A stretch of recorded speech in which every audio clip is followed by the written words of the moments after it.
Right, okay, so just to introduce ourselves, my name is Becky and I am a first year master's student and I did my undergraduate in history here at King's. And my name's Ben. I've just started my final year in business management. So yeah, we're basically just going to give you a fairly brief overview of what it is like to be a student at King's, and hopefully you can kind of get a better view of what it's like from our perspective. So, what's the best thing about being a student at King's in London?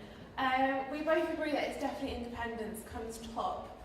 It's independence in travel, independence in how you study, what subjects you study and whereabouts you study them. So financially actually also, because you're giving your loan and it's in your bank account, you are financially independent as well, and that's quite a nice thing to do. It's a little bit of responsibility, but you can deal with it. It's normally fine. But yeah, I mean, the independence thing, you can do what you want, when you want, it's completely up to you. All the work is completely up to you. No one's going to do anything. If you kind of mess about in lectures or whatever, the lecturers, they're not going to tell you off like a school teacher would. They will just kind of send you out and it's completely up to you. Yeah, if you don't turn up, they're not going to chase you. It is completely independent. But then that's like how it sort of passes on to you. So King's is here almost as an enabling institution. It's not like school where they will catch you basically if you miss one thing. King's, it's here for you, so you need to go to the lectures, you need to be there, because not always will you be ticked off on a list. And yeah, so how you study will really affect what you get at the end of it. As much as the teachers are wonderful, it's really what you do. So yeah, studying a subject that you love, we both love our subjects, maybe more now than we did when we started. I definitely came to King's thinking I liked history, but because of the amount of things that were on offer, I actually found a part of history that I actually really loved, and that is Caribbean intellectual thought, and I just absolutely adore reading about it, so that's why I decided to stay on and do more work on it. But then through that, we meet loads of people through seminars, lectures, if you do lectures in other departments. Group works, yeah, seminar group presentations. You'll probably do some of these, so it's really good to meet new people this way. Yeah, and I think the thing about studying the subject you love is that over time it does develop as you do more and more modules, and you do kind of find the things that you are really interested in, and then you end up obviously doing more and more, going into more and more detail. And yeah, I don't think I ever thought I would have any interest in anything academic at all, but I'm actually kind of getting into this study and stuff. Yeah. And also, one more thing, sorry, about being a student, especially in London, is the amazing access you have to all the libraries and also to other institutions. So you can study in UCL Library, LSE Library, Senate House Library, which is the University of London's library, British Library, so many places you can study, so you can really tailor how you go about your work. And that also applies to sort of modules you study. So you can also do modules within your departments, outside of your departments, and outside of the university. It all just has to be organised, but it's fairly a simple process. So most of you are going to be living away from home if you come to King's for your first year. This is quite liberating, I think. It's quite exciting. You can really make your room your own and decorate it and just make it your home in London. It will become that, and your sort of refuge from the madness outside. It's quite a nice stepping stone to be in accommodation because your bills are taken care of as part of your the whole package, and you have 24-hour security, and if something goes wrong, you can literally turn to them for help. And yeah, so there's people around all the time. Also in all of the halls of residence at King's, there are the management team who are on site the whole time. They live in as well, so they are there to look after you, and it is sort of a feeling that even though you don't feel like there's people there, they are definitely there supporting you, and you just know that if anything did go wrong, then you have that, and that's why it's such a nice stepping stone between living at home with your parents and then coming to university. But if you do decide to live at home, many people do that, and it can actually work for the better financially, and also just through comfort. If you live within the M25, you may possibly not get accommodation with King's because you're almost lower down on the priority list as you live so close. But this is good because I mean there's lots and lots of events on offer for you, and do save money. And it's nice to have the home comforts in a way. I think we both miss cooked meals and heating, so it would be nice to live at home just for a little bit. But yeah. I'd get annoyed with my brother and sister. Yeah, my sister's left, so Even better. it'd be like being an only child again. So yeah, studying. We've talked a bit about study. Yeah. And it is very different from school, mainly because it's obviously all self-motivated. But it's kind of the way it works is that it's completely down to you, the way you study. And I think over time you kind of develop the best way to study for you. I know some people study best by just reading textbooks. Some people can literally just learn stuff. I cannot do that. If I want to learn something, I've got to write it down. I've got to draw pictures. I've got to walk around the room, chatting to myself about it. That's literally what I do. I do my own little speeches. I do my own little classes. That's how I revise. I get a whiteboard and I teach myself. So yeah, that's the kind of way that you just develop a kind of academic style, I guess, over the time that you are at university. And that's why it is so different from the whole teacher going, answer question 1 to 5 and hand it in tomorrow morning.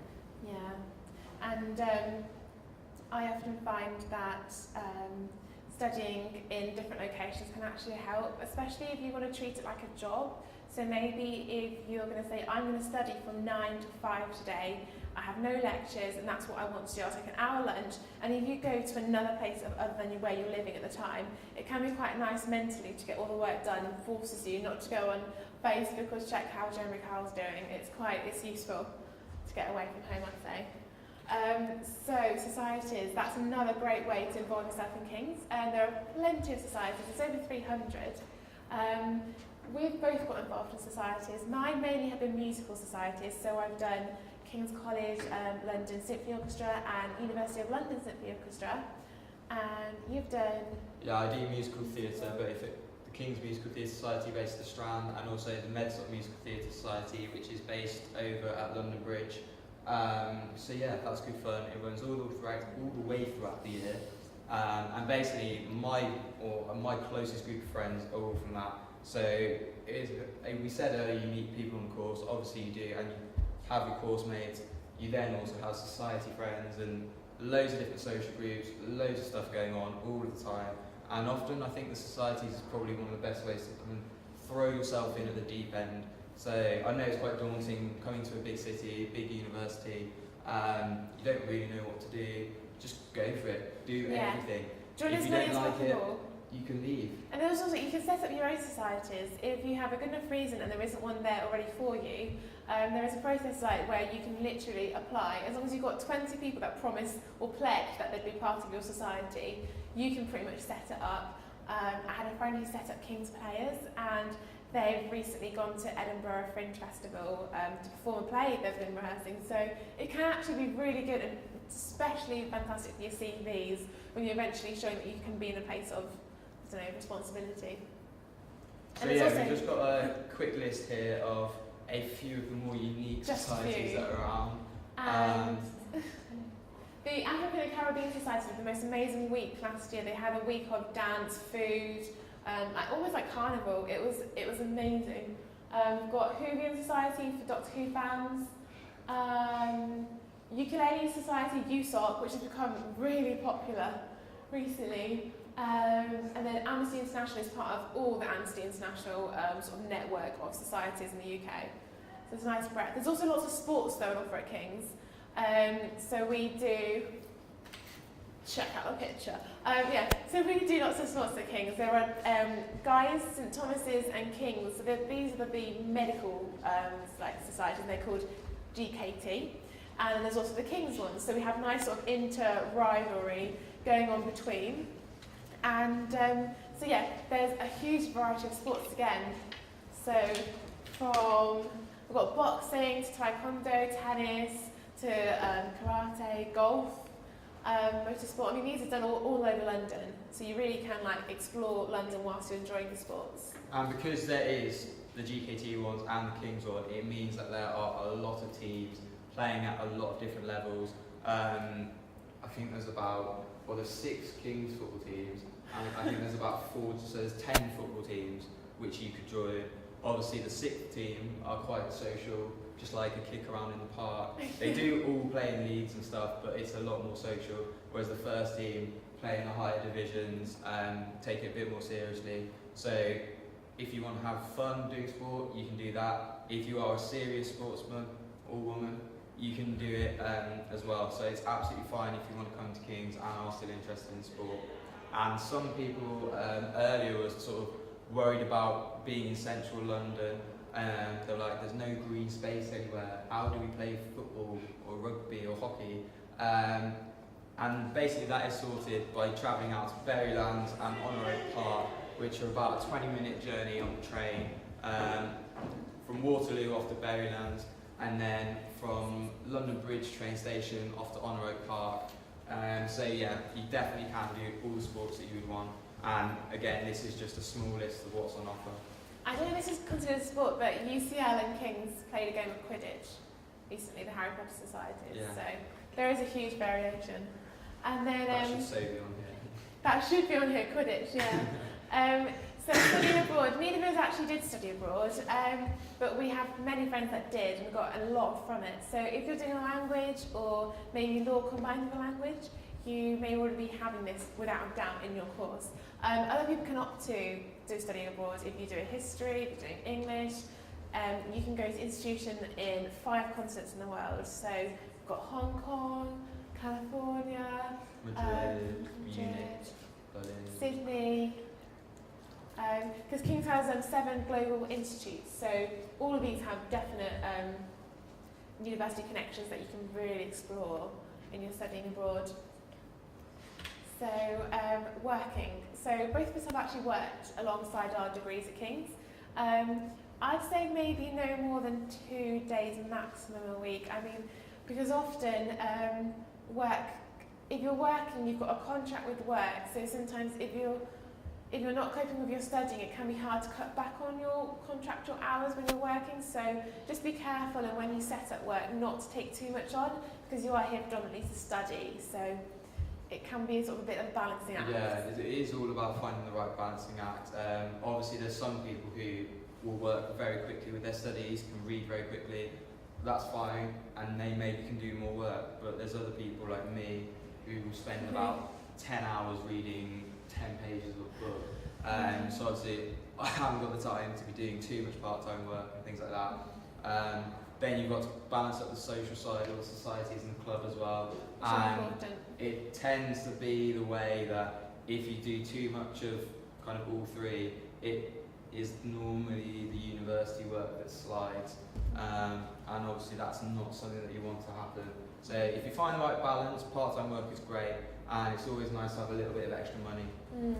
And obviously, central London, the opportunities are pretty much endless in terms of that. Yeah, and then equally, being at university, your term time hours, you do have quite a long Easter break, 4 weeks.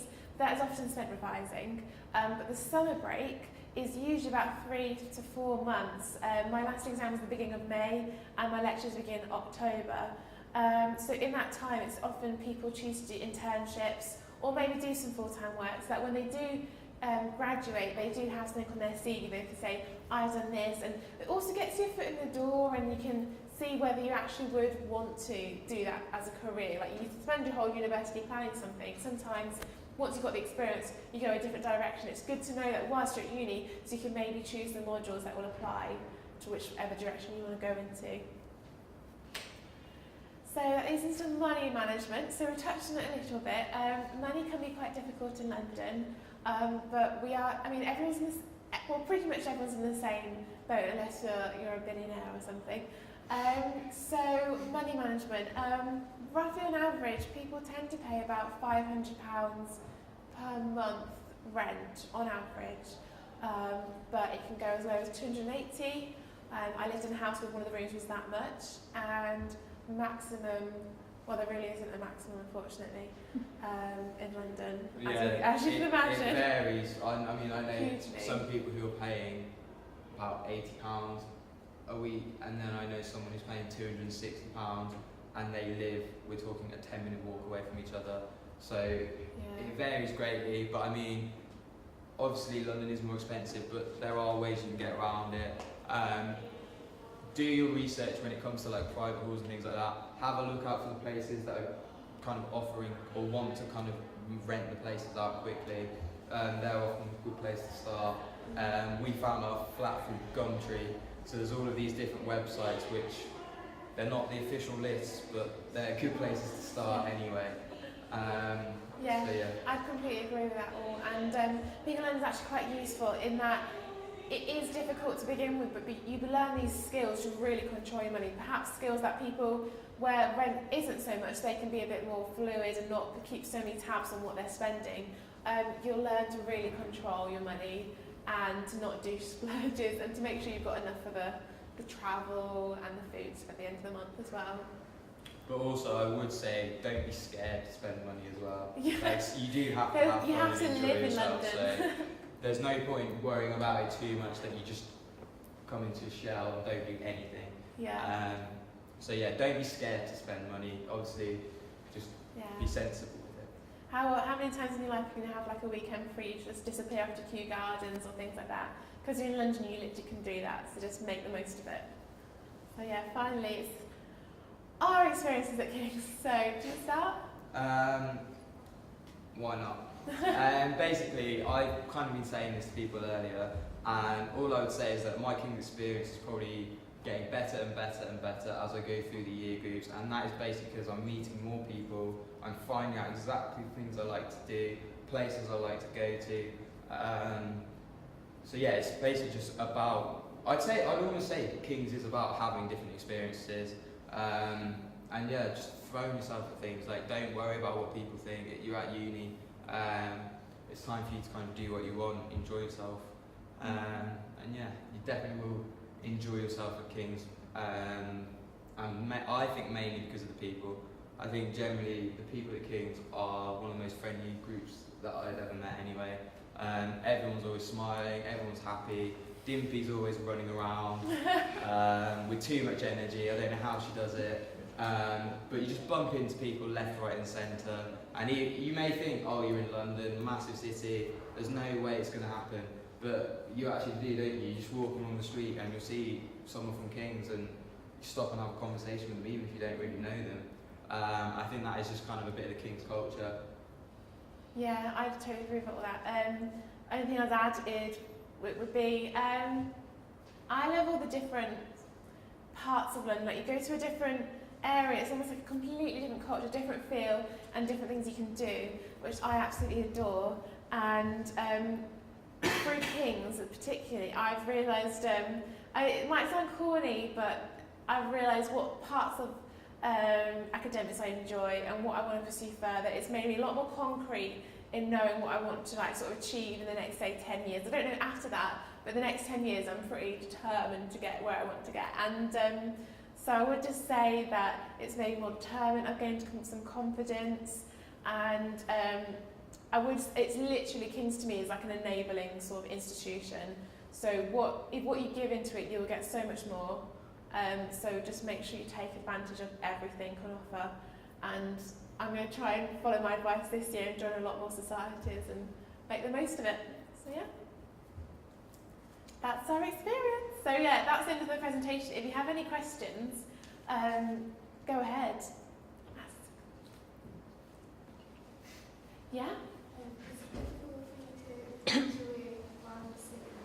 Yeah, it was awful at first. I wasn't very good because I didn't realise the tube map was north. You know, it sounds really stupid, but I was often looking at the tube map upside down and thinking, don't understand.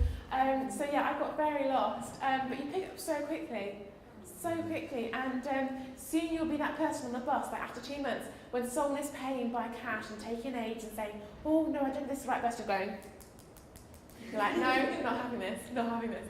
So yeah, you'll get really like quick and into it, and soon, literally, if you want to go somewhere, you'll think, I know how to get there. I'll just take this line, go there, and you get up by the underground and you're there. So it is a bit intimidating. I love going for wanders and just seeing where I end up. I'm a bit like that, and often doing lots of circles. But yeah, it's definitely the place to explore. You can explore for. I have still haven't finished.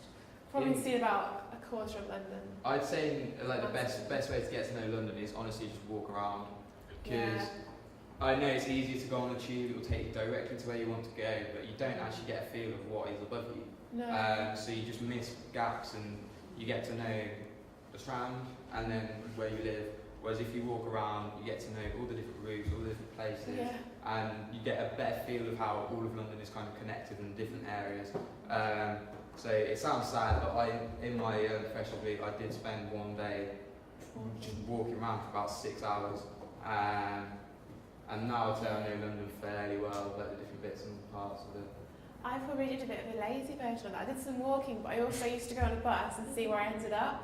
So I was living in Kentish Town for a bit, and then the bus route is almost like a tourist bus route. So you go through Camden, then you go through Bloomsbury, Russell Square, you go then past Covent Garden, then you're at King's. If you stay on it, then you go across the river. On your left, you have the beautiful sights to your left with like St Paul's. On your right, you've got the Houses of Parliament. You're literally on a bus, almost a tourist tour, but you're just on a normal bus. So just take the most, as much as you can from it.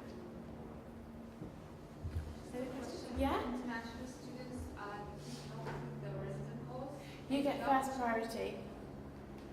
First priority. So And in the accommodation belongs to King's actually. oh yeah, so the accommodation is King's. On the ones that we offer belongs to King's, and students from overseas get priority. They're the first people, number one, that get the rooms. Then it is the UK students that live outside of London, and then it's the UK students inside the M25, and then it's second years, third years, postgraduates, etc. So, but if you're like a non-UK resident, you do get priority first. Not like to trying very quickly to get on time. Yeah, no, you will get priority, so don't worry at all. You definitely will get them. There's also 2 dates as well. So the first date, as long as you've got your things sent off, your application for residency sent off before the first day, then you will almost definitely get it. Yeah. Any other quick questions? Yeah. Did you find it easy to get settled in your first year and you meet people and I found it easier to get settled in with the people than probably than the academics. I loved meeting everyone that was new. I love sort of in a way, it's just nice being sort of meeting people fresh. You know, you don't know what they've done in their past and they don't know what you've done. You just meet them, you go, hi, I'm Becky, and I go, hi, I'm Jasmine or something. And it's really enjoyable. But I did find it very hard at first to cope with the academics because there was so much work compared to what I've been used to. So, but then I was trying to do absolutely everything they were giving you, and like it's impossible to do the whole reading list. And I was like, oh, I've got to do 5 books by tomorrow's lecture, and it basically I wasn't picking and choosing enough. So just pick and choose on your reading list. Don't think you have to do it all.